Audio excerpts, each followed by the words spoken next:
पंचमोऽध्यायः विनियोगः। ओमस्य श्री उत्तरचरित्रस्य रुद्रऋषिः महासरस्वती देवता अनुष्टुप् छन्दः भीमा शक्तिः भ्रामरी बीजं सूर्यस्तत्त्वं सामवेदः स्वरूपं। महासरस्वती प्रीत्यर्थे उत्तरचरित्रपाठे विनियोगः। ध्यानम्। ॐ घण्टाशूलहलान् शङ्खमुसले चक्रं धनुः सायकं हस्ताब्जैर्दधतिं घनान्तबिलसत् चीतांशुतुल्यप्रभां गौरीदेहसमुद्भवां त्रिजगता माधारभूतां महापूर्वामत्र सरस्वतीमनुभजे शुम्भातिदैत्यार्दिनीम्। ॐ क्लीं ऋषिरुवाच पुरा शुम्भनिशुम्भाभ्यामसुराभ्यां सचीपतेः त्रैलोक्यं यज्ञभागाश्च हृतामदबलाश्रयात् तावेव सूर्यतां तद्वद् अधिकारं तथेन्दवं कौबेरमथ याम्यं च चक्राते वरुणस्य च तावे पवनर्धिं च चक्रतुर्वहनिकर्म च ततो देवा विनिर्धूता भ्रष्टराज्याः पराजिताः हरिताधिकारास्त्रिदशास्ताभ्यां सर्वे निराकृताः महासुराभ्यां तां देवीं संस्मरन्त्यपराजितां तयास्माकं वरो दत्तो यथा पत्सु स्मृताखिलाः भवतां नाशयिष्यामि तत्क्षणात् परमापदः इति कृत्वा मतिं देवा हिमवन्तं नगेश्वरं जगमुस्तत्र तदो देवीं विष्णुमायां प्रतिष्ठुवुः। देवा ऊचुः नमो देव्यै महादेव्यै शिवायै सततं नमः। नमः प्रकृत्यै भद्रायै नियताः प्रणताः स्मतां रौद्रायै नमो नित्यायै गौर्यै धात्यै नमो नमः। ज्योत्स्नायै चेन्दुरूपिण्यै शुकायै सततं नमः। कल्याण्यै प्रणतामृद्ध्यै सिद्ध्यै कुर्मो नमो नमः। नैऋत्यै भूभृतां लक्ष्म्यै सर्वाण्यै ते नमो नमः। दुर्गायै दुर्गपारायै सारायै सर्वकारिण्यै ख्यात्यै तथैव कृष्णायै धूम्रायै सततं नमः। अतिसौम्रातिरौद्रायै नतातस्यै नमो नमः। नमो जगत्प्रतिष्ठायै देव्यै कृत्यै नमो नमः। या देवी सर्वभूतेषु विष्णुमायेति शब्दिता नमस्तस्यै नमस्तस्यै नमस्तस्यै नमो नमः। या देवी सर्वभूतेषु चेतनेति विधीयते नमस्तस्यै नमस्तस्यै नमस्तस्यै नमो नमः।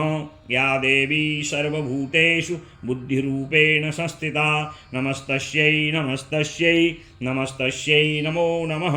या देवी सर्वभूतेषु निद्रारूपेण संस्थिता नमस्तस्यै नमस्तस्यै नमस्तस्यै नमो नमः। या देवी सर्वभूतेषु क्षुधारूपेण संस्थिता नमस्तस्यै नमस्तस्यै नमस्तस्यै नमो नमः। या देवी सर्वभूतेषु छायारूपेण संस्थिता नमस्तस्यै नमस्तस्यै नमस्तस्यै नमो नमः।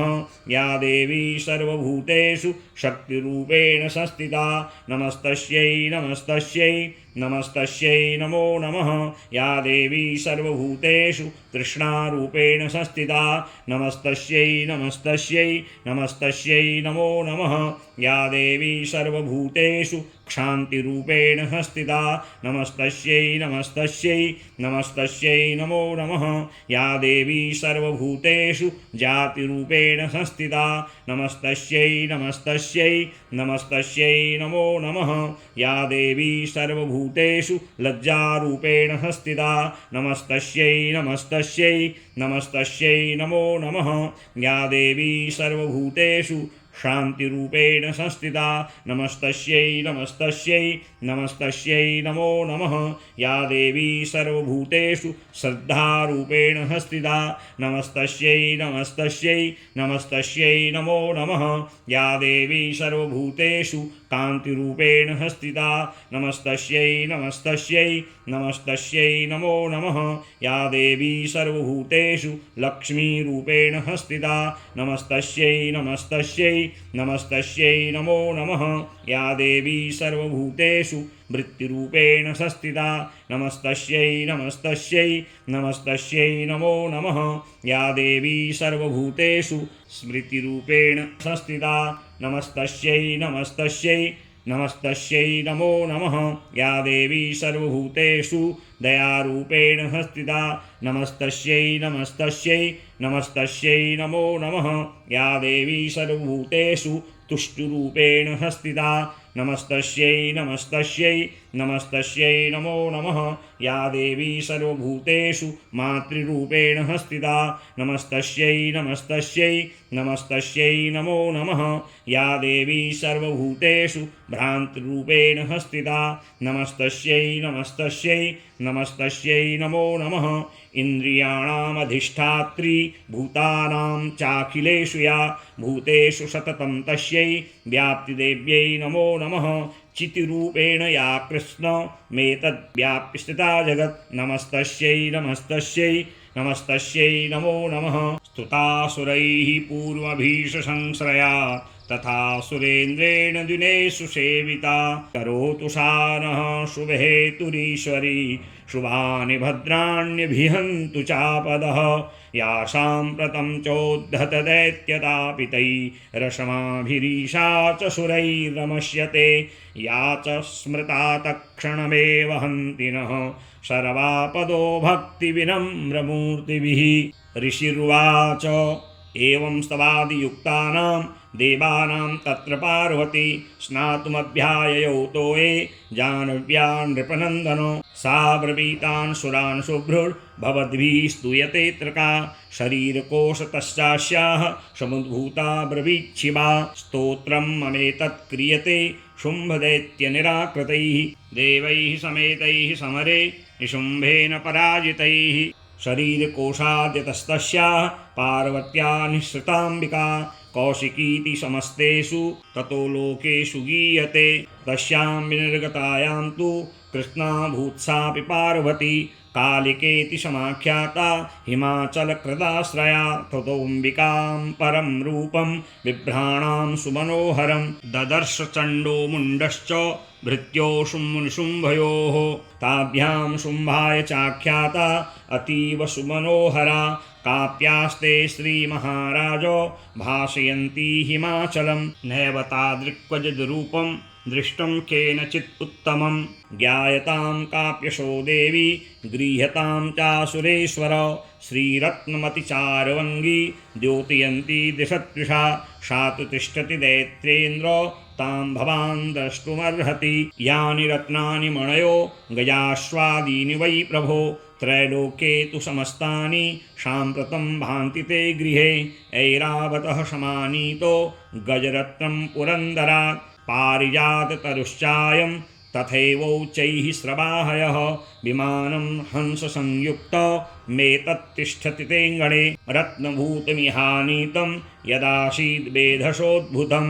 निधिरेशो महापद्मः समानीतो धनेश्वरात् किञ्जलिकिनीं ददौ चाब्धिर्मालामम्लानपङ्कजां छत्रं ते वारुणं गेहे काञ्चनस्रावि तिष्ठति तथायं चन्दनवरो यः पुरासीत् प्रजापतेः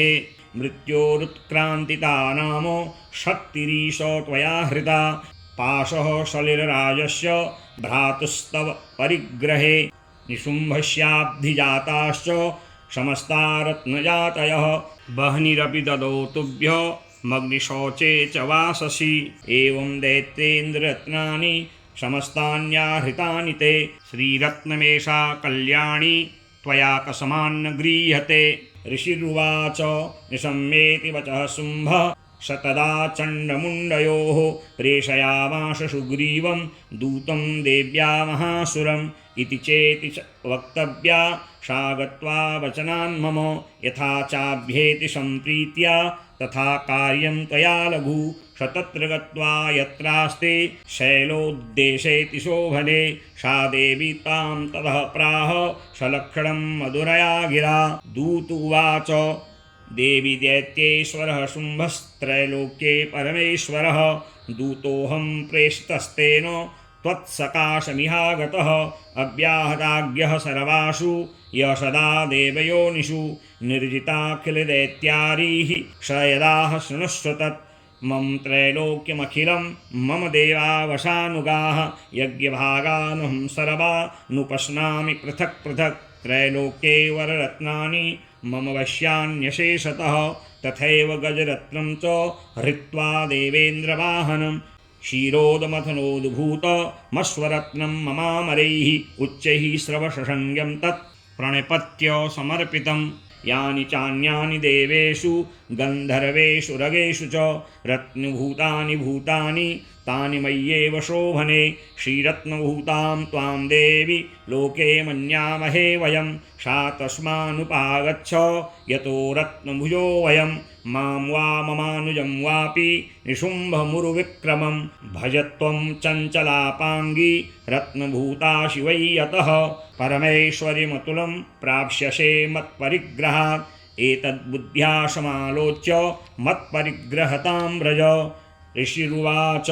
इत्युक्ता सा तदा देवी गम्भीरान्तः स्मिता जगौ दुर्गा भगवती भद्रा ययेदं धार्यते जगत् देव्युवाच सत्यमुक्तं त्वया नात्र मिथ्या किञ्चित् त्वयोदितं त्रैलोक्याधिपतिः शुम्भो निशुम्भश्चापि तादृशः किं त्वत्र यत् प्रतिज्ञातं मिथ्यां तत् क्रियते कथं श्रूयतामल्पबुद्धित्वात् प्रतिज्ञाया कृता पुरा यो मां जयति संग्रामे यो मे दर्पं व्यपोहति यो मे प्रतिबलो लोके स मे भर्ता भविष्यति तदा गच्छतु शुम्भोऽत्र निशुम्भो वा महासुरः मां जित्वा किं चरेणात्र पाणिं गृह्णातु मे लघु दूतुवाच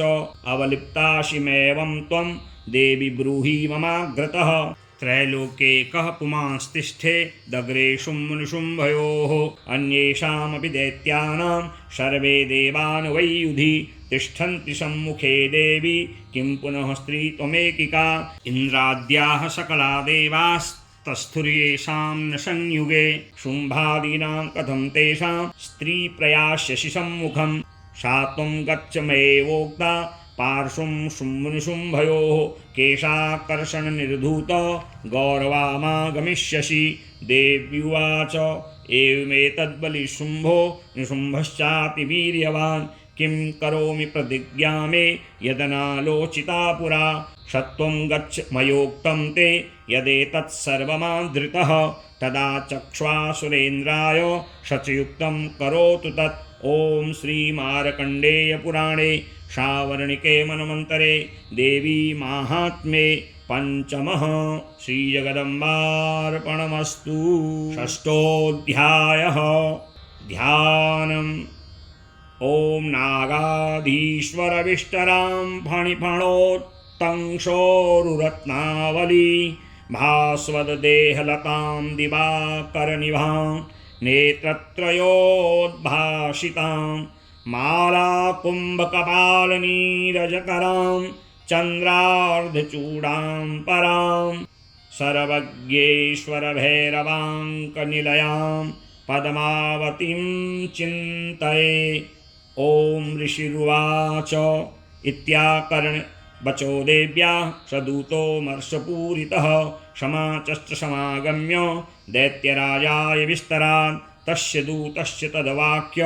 माकर्ण्याशुराट्ततः सक्रोधः प्राह दैत्यानामधिपं धूम्रलोचनं हे धूम्रलोचनाशु त्वं स्वसैन्यपरिवारितः तामानैबलादुष्टां केशाकर्षणविह्वलां तत्परित्राणदः कश्चित् यदि वो तिष्ठते परः सहन्तव्यो मरो वापि यक्षो गन्धर्व एव वा ऋषिरुवाच तेनाज्ञप्तस्ततः शीघ्रं स दैत्यो धूम्रलोचनः वृतः 6 सहस्राणामसुराणां धृतं ययौ स दृष्ट्वा तां ततो देवीं तुहिनाचलसंस्थितां जगादोच्चैः प्रयाहीति मूलं शुम्भनिशुम्भयोः न चेत् प्रीत्याद्य भवति मदभर्तारमुपैष्यति ततो बलान्यामेष केशाकर्षणविह्वलां देव्युवाच दैत्येश्वरेण प्रहितो बलवान् बलसंवृतः बलान्येषि मामेवं ततः किं ते करोम्यहं ऋषिरुवाच इत्युक्तः सोऽभ्यधावत्ता मसुरो धूम्रलोचनः हुङ्कारेणेव तं भस्म शाचकाराम्बिका ततः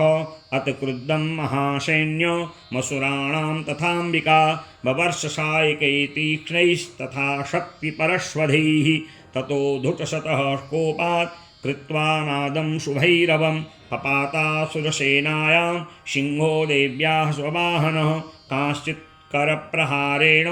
दैत्यानाश्येन स्थापरान् आक्रम्य चाधरेणान्यान् सजगान महासुरान् केषाञ्चित् पाटयामास नखैः कोष्ठानि केसरी तथा तलप्रहारेण शिरांश्च कृतवान् पृथक् विच्छिन्नबाहुशिरसः कृतास्तेन तथा परे पपौ च रुधिरं कोष्ठादन्येषां धुतकेसरः क्षणेन तद्बलं सर्वं क्षयं नीतं महात्मना तेन केसरिणा देव्या वाहनेनातिकोपिना श्रुत्वा तमसुरं देव्या निहतं धूम्रलोचनं बलं च क्षयितं कृत्स्नं देवी केसरिणा ततः चुकोपि दैत्याधिपतिः शुम्भः प्रस्फुरिताधरः आज्ञापयामास चतौ चण्डमुण्डौ महासुरौ हे चण्ड हे मुण्डबलैर्बहुभिः परिवारितौ तत्र गच्छत गत्वा च शासमानीयतां लघु केशे स्वाकृष्य बद्ध्वा वा यदि वः संशयो युधि तदा शेषायुधैः सर्वैः रसुरैर्विनिहन्यताम् तस्यां हतायां दुष्टायां सिंहे च विनिपातिते शीघ्रमागम्यतां बद्ध्वा गृहीत्वा तामथाम्बिकाम् ॐ श्रीमार्कण्डेय पुराणे सावर्णिके मन्वन्तरे देवी माहात्म्ये षष्ठः श्रीजगदम्बार्पणमस्तु। सप्तमोऽध्यायः ध्यानम् ॐ ध्यायेयं रत्नपीठे शुककलपठितं शृण्वतीं श्यामलाङ्गीं न्यस्ते काङ्घ्रिं सरोजे शशिशकलधरां वल्लकीं वादयन्तीं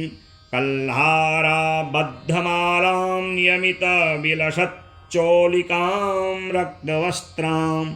मातङ्गीं शङ्खपात्रां मधुरमधुमदां चित्रकोद्भासिभालाम् ॐ ऋषिरुवाच आज्ञप्तास्ते ततो दैत्याश्चण्डमुण्डपुरोगमाः चतुरङ्गबलोपेता ययुरभ्युजतायुधाः ददृशुस्ते ततो देवी मीषद्धासां व्यवस्थितां सिंहस्योपरि शैलेन्द्र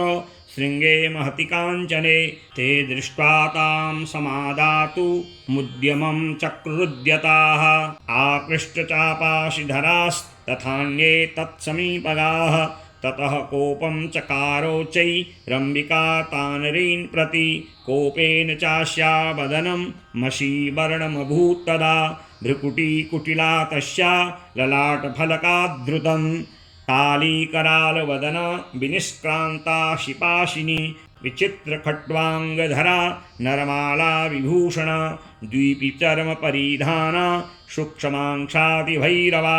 अतिविस्तारवदना जिह्वाललनभीषणा निमग्ना रत्ननयना नादा पूरितदिङ्मुखा सा वेगेनाभिपतिता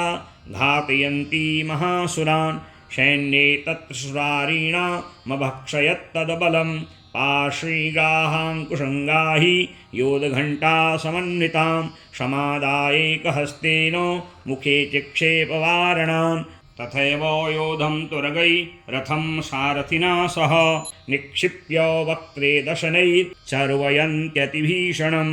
एकं जग्राह केशेषु ग्रीवायामथ चापरं पादेनाक्रम्य चैवान्यो मूर्धान्यमपोथयत् तैर्मुक्तानि च शस्त्राणि महास्त्राणि तथासुरैः मुखेन जग्राह रुषा दशनैर्मथितान्यपि बलिनां तद्बलं सर्वमसुराणां दुरात्मनां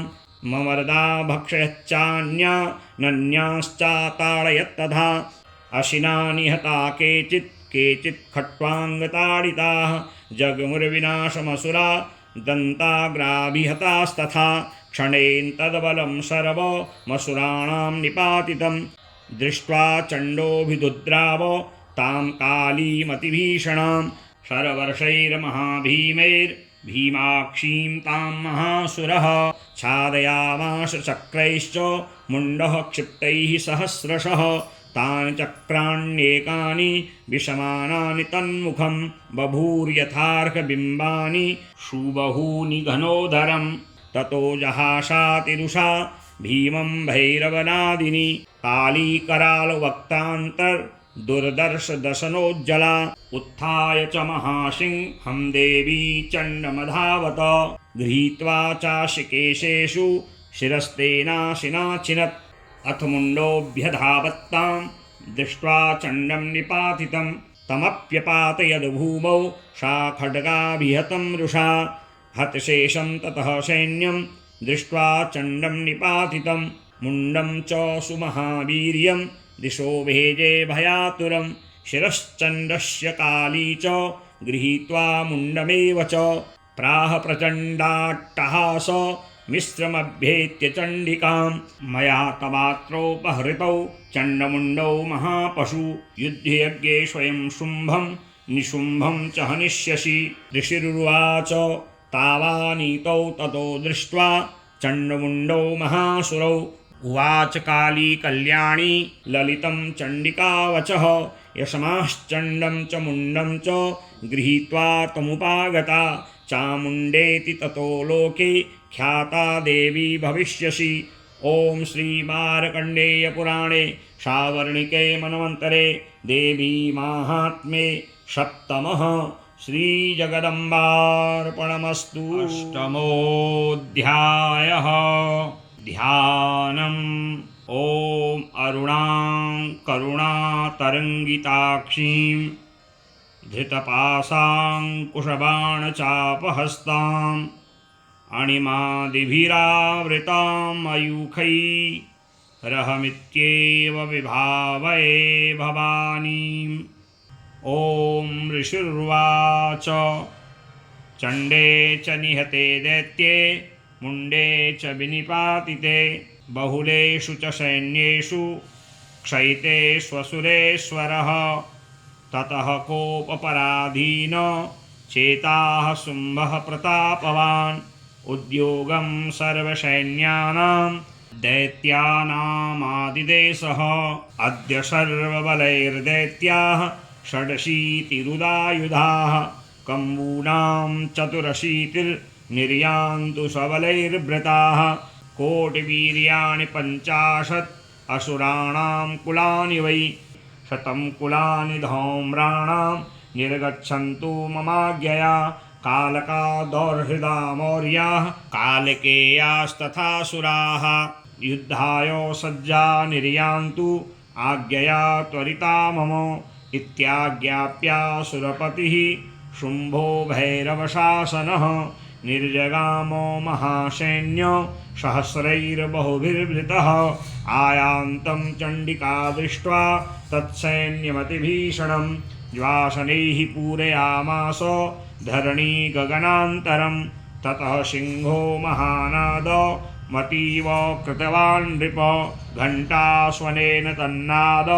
मम्बिका चोपबृंहयत् धनुर्जा सिंहघण्टानां नादापूरितदिङ्मुखा निनादैर्भीषणैः काली जिज्ञे विस्तारितानना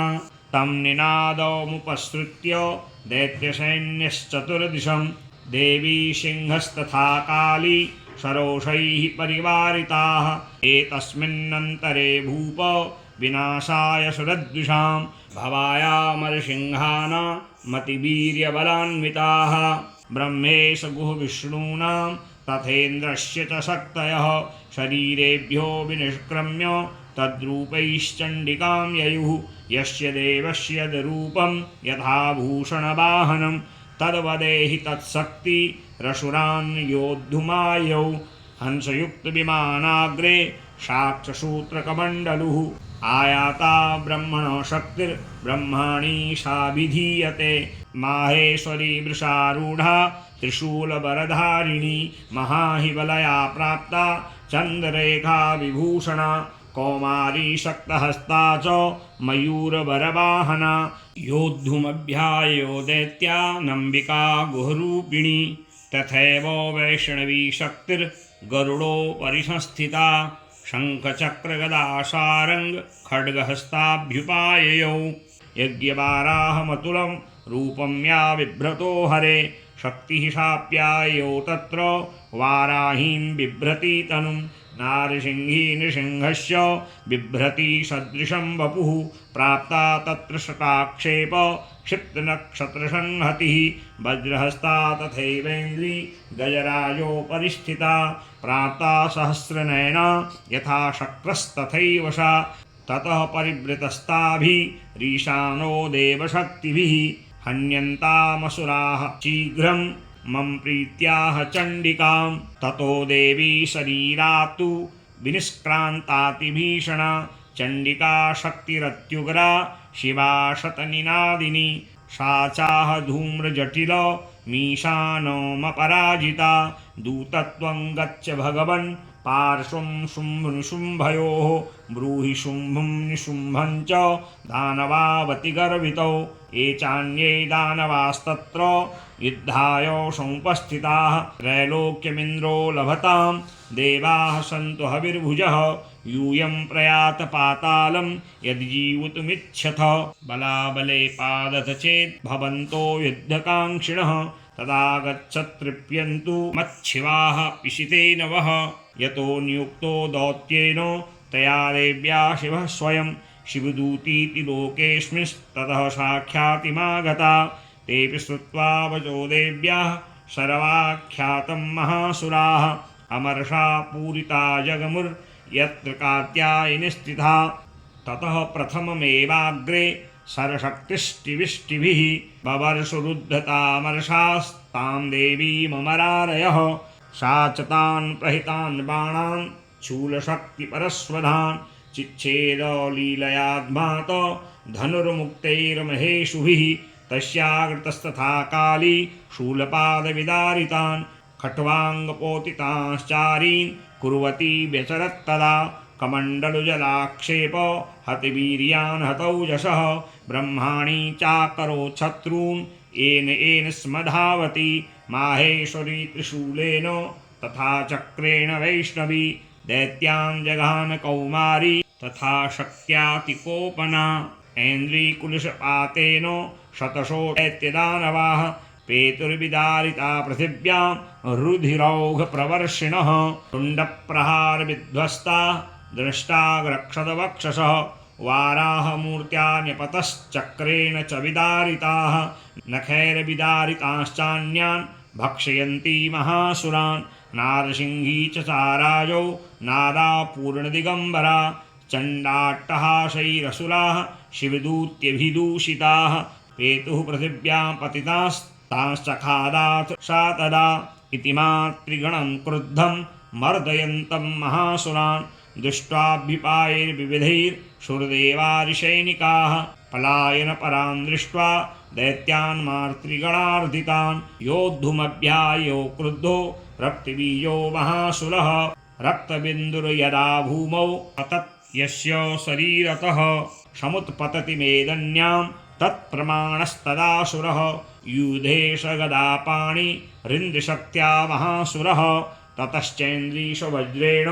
रक्तबीजमताडयत् कुलिसेना हतस्यासु बहुसहस्रावशोणितं समतस्तुस्ततो योधास्तद्रूपास्तत्पराक्रमाः यावन्तः पतितास्तस्य शरीरा रक्तबिन्दवः तावन्तः पुरुषा जातस्तद्वीर्यबलविक्रमाः ते चापि युधुस्तत्र पुरुषा रक्तसम्भवाः समं मातृभिरत्युग्र शस्त्रपातातिभीषणं पुनश्च वज्रपातेन क्षतमस्य शिरो यदा बबाह रक्तं पुरुषास्ततो जाताः सहस्रशः वैष्णवी समरे चैनं चक्रेणाभिजगानः गदया ताडयामास ऐन्द्रीतमुसुरेश्वरं वैष्णवी चक्रभिन्नस्य रुधिरस्रावसम्भवैः शस्त्रशो जगत्व्याप्तं तत्प्रमाणैर्महासुरैः शक्त्या जगानकौमारी वाराही च तथाशिना माहेश्वरी त्रिशूलेन रक्तबीजं महासुरं स चापि गदया दैत्यः सर्वा एवाहनत्पृथक् मातृः कोपसमाविष्टो रक्तबीजो महासुरः तस्या हतस्य बहुधा शक्तिशूलादिभिर्भुवि पपातयो वै रक्तोघस्तेनाशैच्छतसोऽसुराः तैश्चासुरासृक्सम्भूतैरसुरैः सकलं जगत् व्याप्तमासीत्ततो देवा भैमा जग्मुरुत्तमं तान् विषण्णान् सुरान् दृष्ट्वा चण्डिका प्राह सत्वरा उवाच कालीं चामुण्डे विस्तीर्णं वदनं कुरु मत्शस्त्रपातसम्भूतान् रक्तबिन्दून् महासुरान् रक्तबिन्दो प्रतीच्छत्वं वक्त्रेणानेन वेगिना भक्षयन्ति चरणे तदुत्पन्नान् महासुरान् एवमेष क्षयं दैत्यः क्षीणरक्तो गमिष्यति भक्षमाणास्त्वया चोग्रा न चोत्पच्छन्ति चापरे इत्युक्त्वा तां ततो देवी शूलेनाभिजगान तं मुखेन काली जगृहे रक्तबीजस्य शोणितं ततो सावाजघानाथ गदया तत्र चण्डिकां न चास्या वेदनां चक्रे गदापातोऽल्पिकामपि तस्या हतस्य देहात्तु बहुशुस्रावशोणितं यतस्ततस्तद्वक्त्रेण चामुण्डा सम्प्रतीच्छति मुखे समुद्गता एष्या रक्तपातान् महासुराः तांश्च खादाथ चामुण्डा पपौ तस्य च शोणितं देवी शूलेन वज्रेण वाणैरशिभिरिष्टिभिः जघान रक्तबीजं तं चामुण्डापीतशोणितं सपपातमहीपृष्ठे शस्त्रसंसमाहतः निरक्तश्च महीपालो रक्तबीजो महासुरः ततस्ते हर्षमतुलमवापुस्त्रिदशा नृप तेषां मातृगणो जाता ननरता शृङ्मदोद्धतः। ॐ श्रीमार्कण्डेय पुराणे सावर्णिके मन्वन्तरे देवी माहात्म्ये अष्टमः श्रीजगदम्बार्पणमस्तु। नमोऽध्यायः। ध्यानम्। ॐ बन्धूककाञ्चननिभं रुचिराक्षमालां पाशाङ्कुशौ च वरदां निजबाहुदण्डैः बिभ्राणमिन्दुसकलाभरणं त्रिनेत्र मरधाम्बिके समनिशं वपुराश्रयामि। ॐ राजोवाच विचित्रमिदमाख्यातं भगवन् भवता मम देव्याश्चरितमाहात्म्यं रक्तबीजवदाश्रितं भूये चेच्छामहं श्रोतुं रक्तबीजे निपातिते चकार शुम्भो यत्कर्म निशुम्भश्चातिकोपनः। ऋषिरुवाच चकार कोपमतुलं रक्तबीजे निपातिते शुम्भासुरो निशुम्भश्च हतेष्वन्येषु चाहवे हन्यमानं महासैन्यं विलोक्यामर्षमुद्वहन् अभ्यधावन्निशुम्भोऽथ मुख्यया सुरसेनया तस्याग्रतस्तथा पृष्ठे पार्श्वयोश्च महासुराः सन्दष्टौष्ठपुटाः क्रुद्धा हन्तुं देवीमुपाययुः। आजगामो महावीर्यः शुम्भोऽपि स्वबलैर्वृतः निहन्तुं चण्डिकां कोपात् कृत्वा युद्धं तु मातृभिः। ततो युद्धमतीवासीत् देव्या शुम्भनिशुम्भयोः शर्वर्षमतीवोग्रं मेघयोरिव वर्षतोः।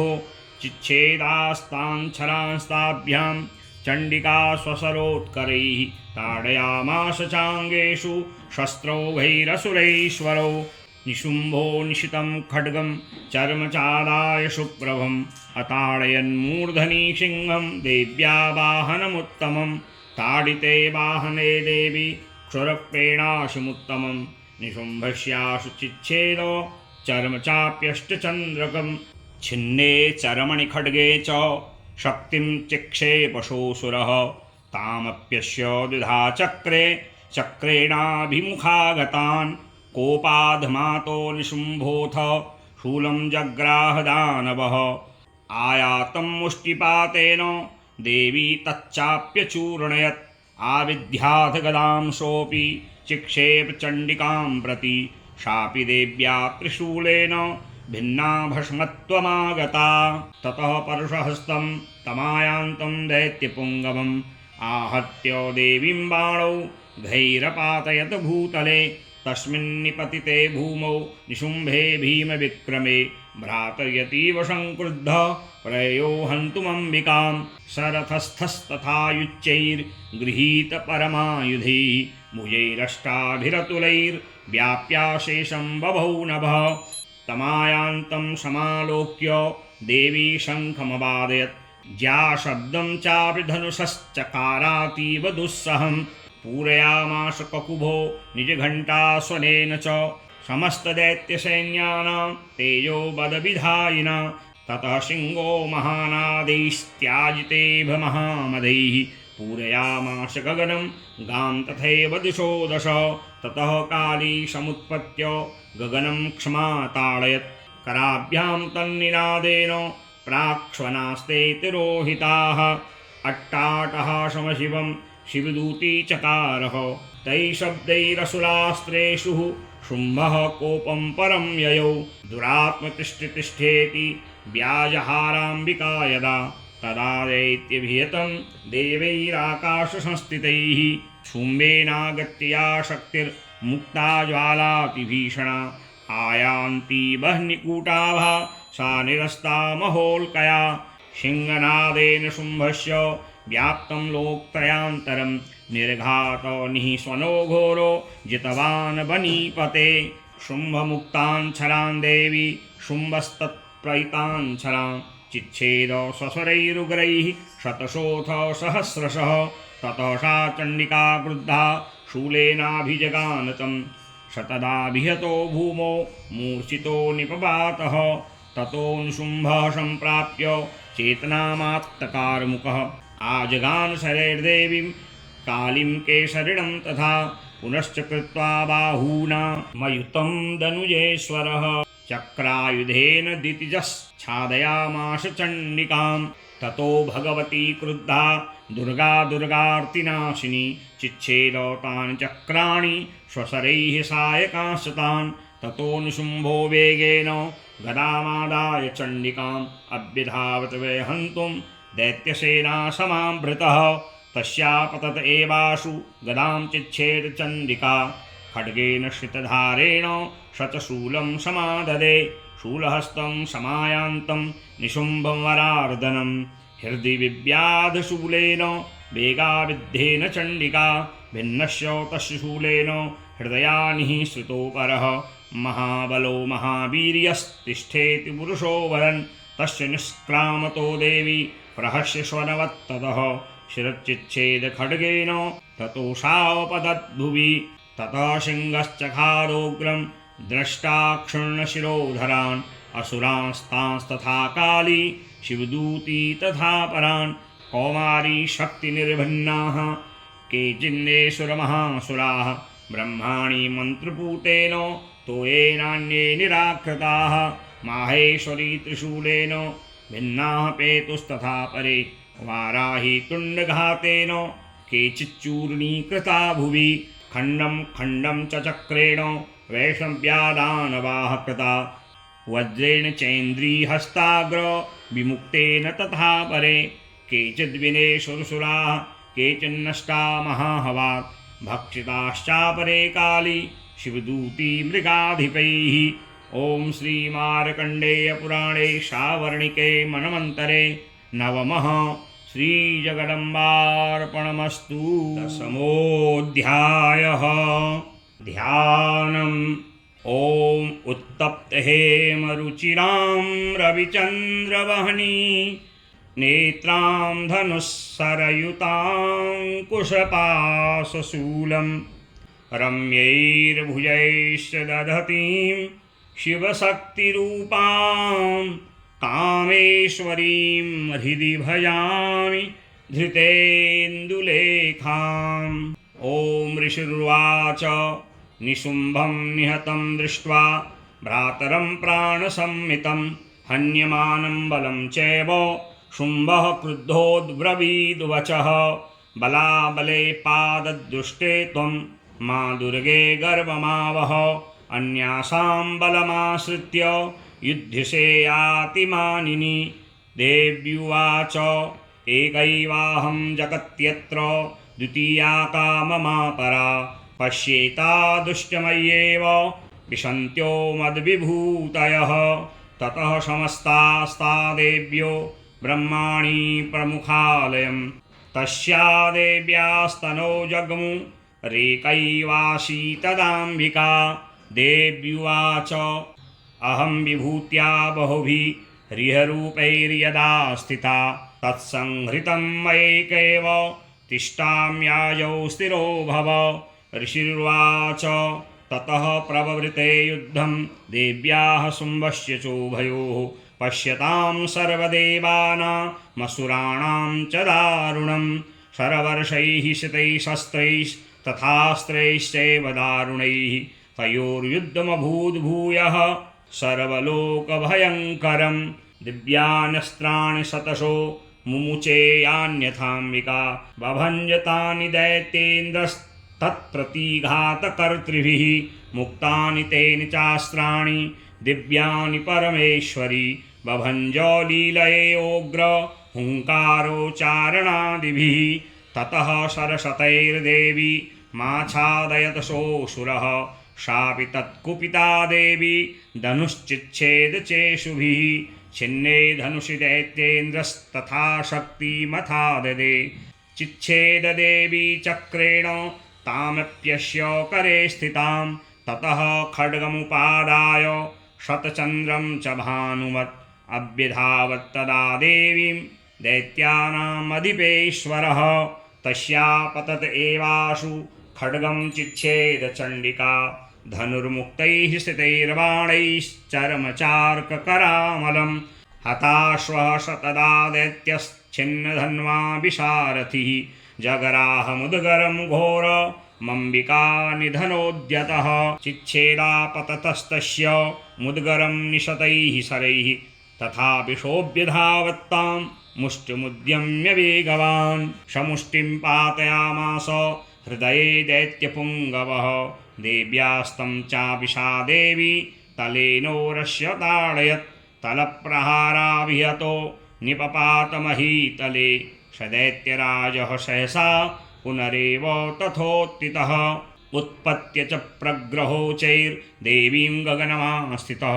तत्रापिशा निराधारा युधे तेन चण्डिका नियुधं खेतदा दैत्यश्चण्डिका च परस्परं चक्रतुः प्रथमं सिद्ध मुनिविस्मयकारकं ततो नियुद्धं सुचिरं कृत्वा तेनाम्बिका सह उत्पात्य भ्रामयामास चिक्षेपधरणीतले सक्षिप्तो धरणीं प्राप्य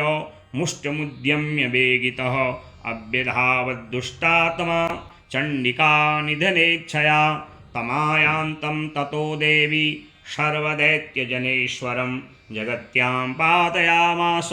भित्त्वा शूलेन वक्षसि सगताशुः पपातोर्व्यां देवी शूलाग्रवीक्षतः चालयन् सकलान् पृथिवीं शाब्दुदीपां स्वपर्वतां ततः प्रसन्नमखिलं हते तस्मिन् दुरात्मनि जगत्स्वास्थ्यमतीवाप निर्मलं चाभवन्नभः उत्पातमेघाः शोल्काये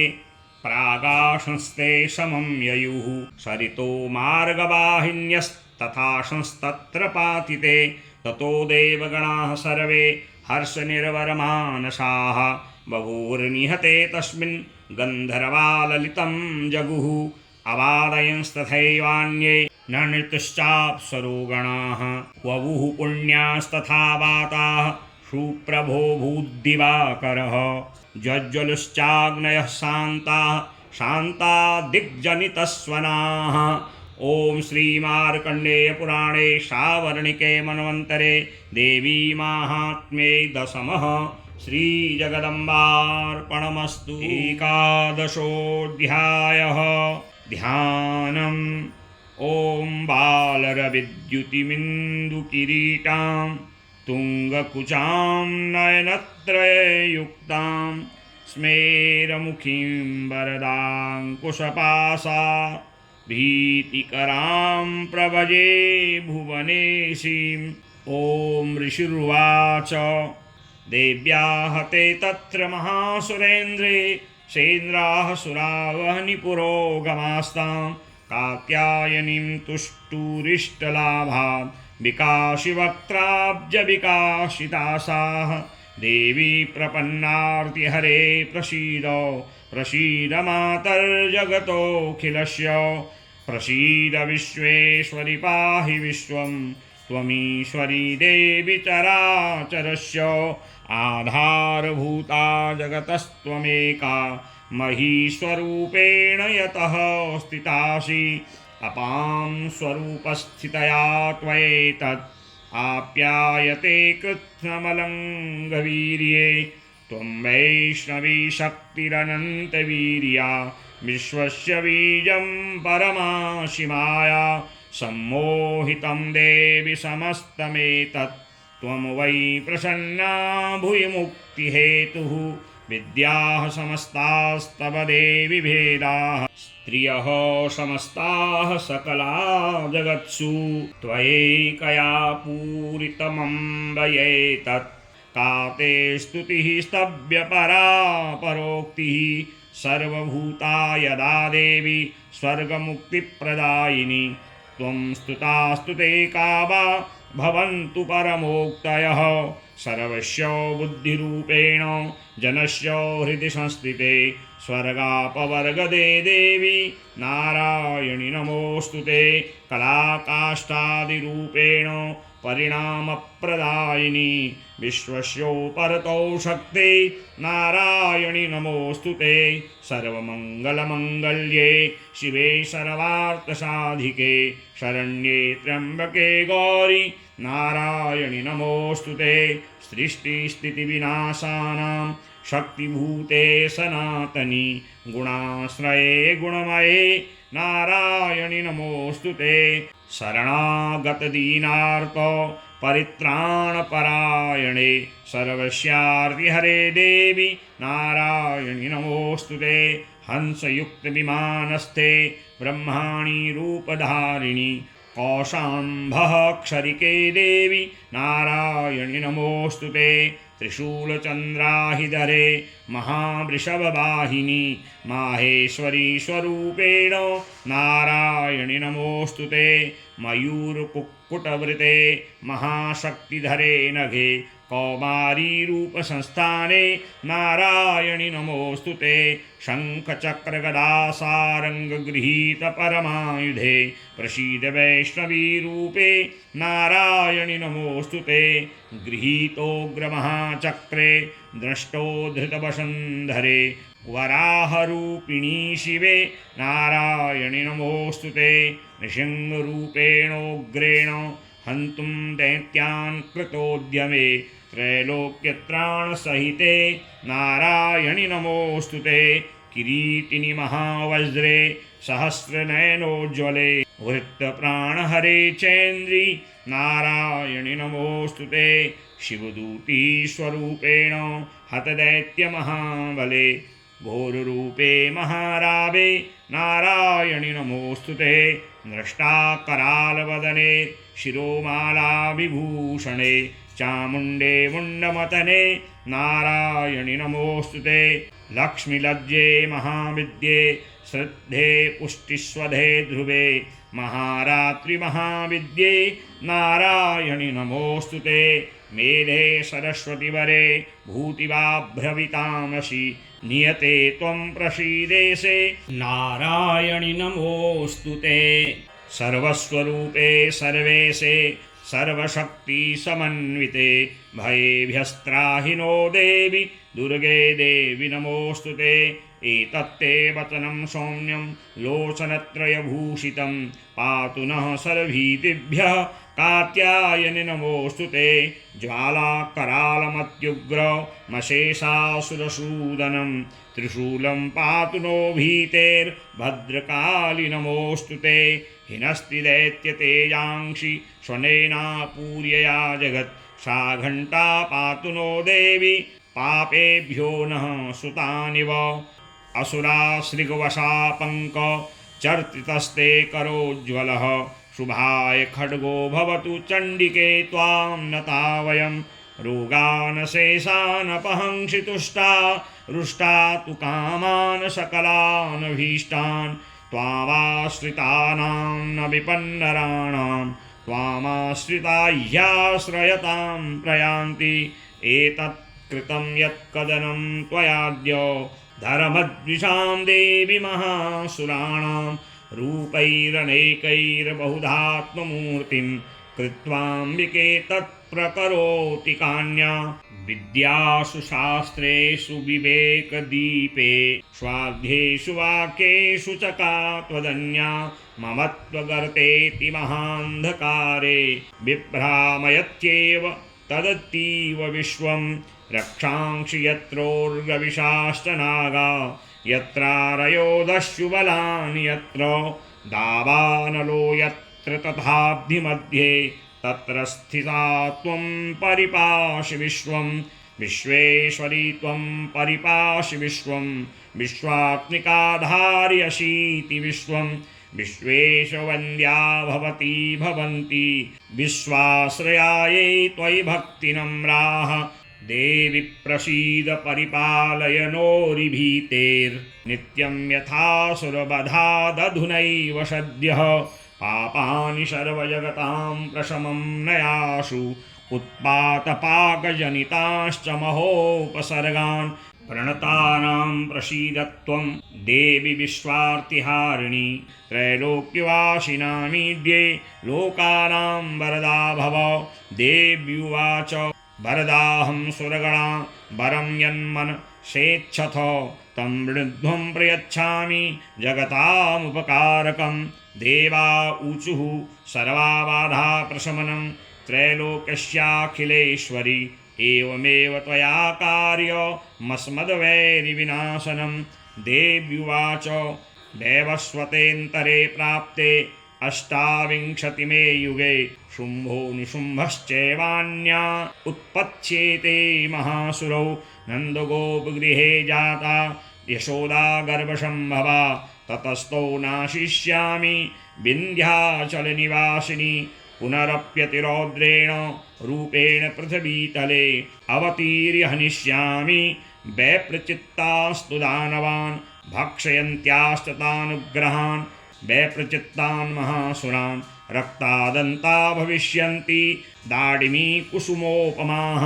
ततो मां देवताः स्वर्गे मर्त्यलोके च मानवाः त्वन्तो व्याहरिष्यन्ति सततं रक्तदन्तिकां भूयश्च शतवार्षिक्या मनावृष्ट्या मनम्भसि मुनिभिः संस्तुता भूमौ सम्भविष्याम्ययोनिजा ततः शतेन्नेत्राणां निरीक्षिष्यामि यन्मुनिं कीर्तिष्यन्ति मनुजाः शताक्षीमिति मां ततः ततोऽहमखिलं लोकमात्मदेहसमुद्भवैः भरिष्यामि सुराः साकैराविष्टैः प्राणधारकैः साकं भरीति विख्यातिं तदा यास्याम्यं भुवि तत्रैव च वधिष्यामि दुर्गमाख्यं महासुरं दुर्गादेवीति विख्यातं तन्मे नाम भविष्यति पुनश्चाहं यदा भीमं रूपं कृत्वा हिमाचले रक्षांसि भक्षिष्यामि मुनीनां त्राणकारणात् तदा मां मुनयः सर्वे स्तोषन्त्यानम्रमूर्तयः भीमा देवीति विख्यातं तन्मे नाम भविष्यति यदारुणाख्यस्त्रैलोक्ये महाबाधां करिष्यति तदाहं भ्रामरं रूपं कृत्वा शङ्खेय षट्पदं त्रैलोक्यस्य हितार्थाय वदिष्यामि महासुरम् भ्रामरीति च मां लोकास्तदास्तोष्यन्ति सर्वतः इत्थं यदा यदा बाधा दानवोत्था भविष्यति तदा तदावतीर्याहं करिष्याम्यरिसंशयम्। ॐ श्रीमार्कण्डेयपुराणे सावर्णिके मनमन्त्रे देवी माहात्म्ये एकादशः श्रीजगदम्बार्पणमस्तु। द्वादशोऽध्यायः। ध्यानम्। ॐ विद्युद्दामसमप्रभां मृगपतिस्कन्दस्थितां भीषणां कन्याभिः करबालकेटविलसत् हस्ताभिरासेवितां हस्तैश्चक्रगदाशिखेटविशिखाश्चापं गुणं तर्जनीं बिभ्राणामनलात्मिकां शशिधरां दुर्गां त्रिनेत्रां भजे। ॐ देव्युवाच एभिः स्तवैश्चमा नित्यं स्तोष्यते यः समाहितः तस्याहं सकलां बाधां नाशयिष्याम्यसंशयम्। मधुकैटवनाशं च महिषासुरघातनं कीर्तिष्यन्ति एतद्वद्वधं शुम्भनिशुम्भयोः। अष्टम्यां च चतुर्दश्यां नवम्यां चैकचेतसः श्रोष्यन्ति चैव ये भक्त्या मम माहात्म्यमुत्तमं। न तेषां दुष्कृतं किञ्चित् दुष्कृतोत्थानचापदः भविष्यति न दारिद्र्यं न चैवेष्टवियोजनं। शत्रुतो न भयन्तश्च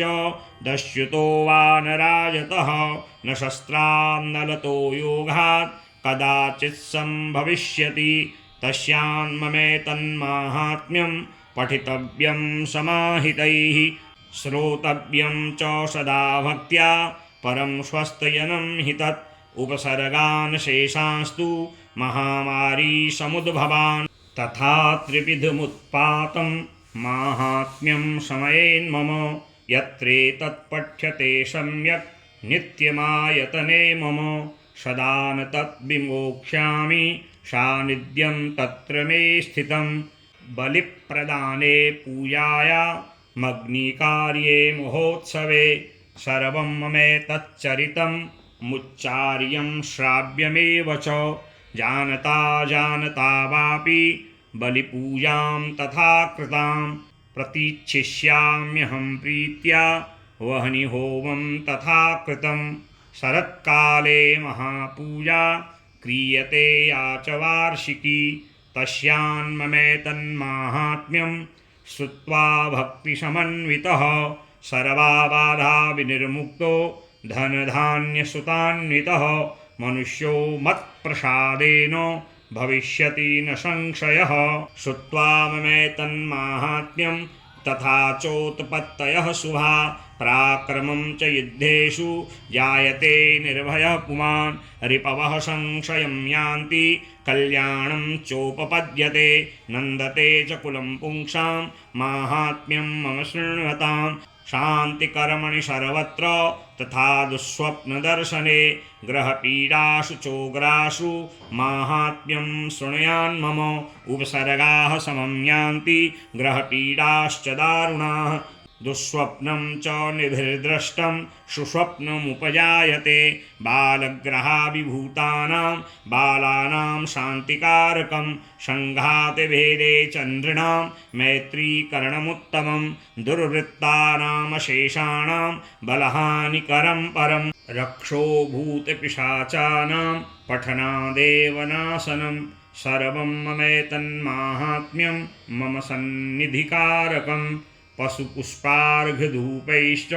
गन्धदीपैस्तथोत्तमैः विप्राणां भोजनैर्होमैः प्रोक्षणीयैरहर्निशम्।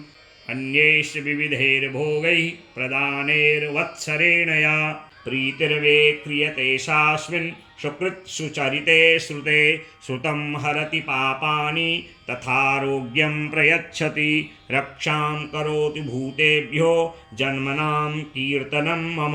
युद्धे सुचरितं यन्मे दुष्टदैत्यनिवर्हणं तस्मिन् श्रुते वैरिकृतं भयं पुंसां न जायते युष्माभिः स्तुतयो याश्च ब्रह्मर्षिभिः कृताः ब्रह्मणा च कृतास्तास्तु प्रयच्छन्ति शुभां मतिम् अरण्ये प्रान्तरे वापि दावाग्निपरिवारितः दस्युभिर्वावृतः शून्ये गृहीतो वापि शत्रुभिः सिंहव्याघ्रानुयातो वा वने वा वनहस्तिभिः राज्ञा क्रुद्धेन चाज्ञप्तो बध्यो बन्धगतोऽपि वा आघूर्णितो वा वातेन स्थितः पोते महार्णवे पतस्तु चापि शस्त्रेषु संग्रामे भृशदारुणे सर्वाबाधासु घोरासु वेदनाभ्यर्दितोऽपि वा स्मरन्ममेतच्चरितं नरो मुच्येत संकटात् मम प्रभावात् सिंहाद्या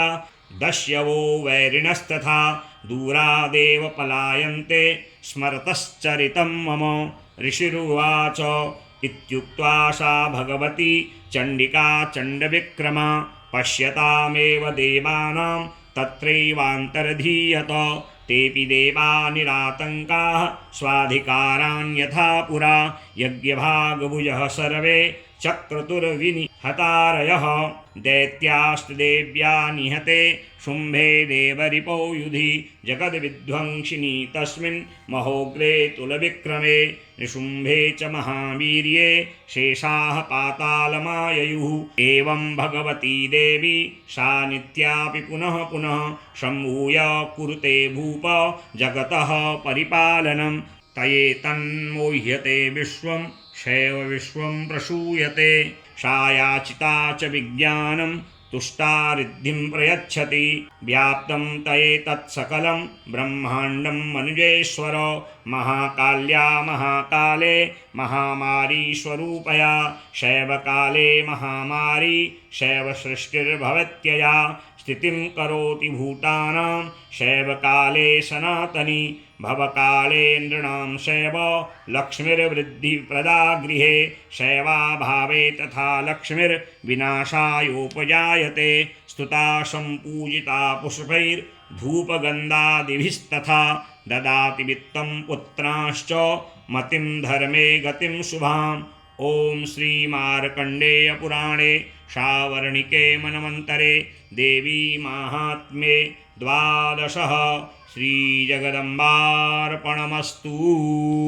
त्रयोदशोऽध्यायः ध्यानम् ॐ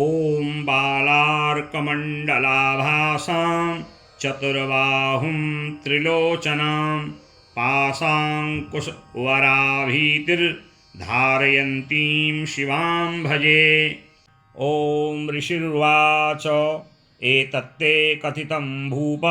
देवी माहात्म्यमुत्तमम् एवं प्रभावा सा देवी ययेदं धार्यते जगत् विद्या तथैव क्रियते भगवद्विष्णुमायया तया त्वमेष वैश्यश्च तथैवान्ये विवेकिनः मोह्यन्ते मोहिताश्चैव मोहमेष्यन्ति चापरे तामुपैहि महाराज शरणं परमेश्वरीम् आराधिता शैवनृणां भोगस्वर्गापवर्गदा। मार्कण्डेय उवाच इति तस्य वचः श्रुत्वा सुरथः स नराधिपः प्रणिपत्य महाभागं तं ऋषिं संशितव्रतं निर्वृणोति ममत्वेन राज्यापहरणेन च जगाम सद्यस्तपसे स च वैश्यो महामुने सन्दर्शनार्थमम्बाया नदीपुलिनसंस्थितः स च वैश्यस्तपस्तेपे देवी सूक्तं परं जपन् तौ तस्मिन् पुलिने देव्याः कृत्वा मूर्तिं महीमयीम् अर्हणा चक्रतुस्तस्याः पुष्पधूपाग्नितर्पणैः निराहारौ यताहारौ तन्मनस्कौ समाहितौ ददतुस्तौ बलिं चैव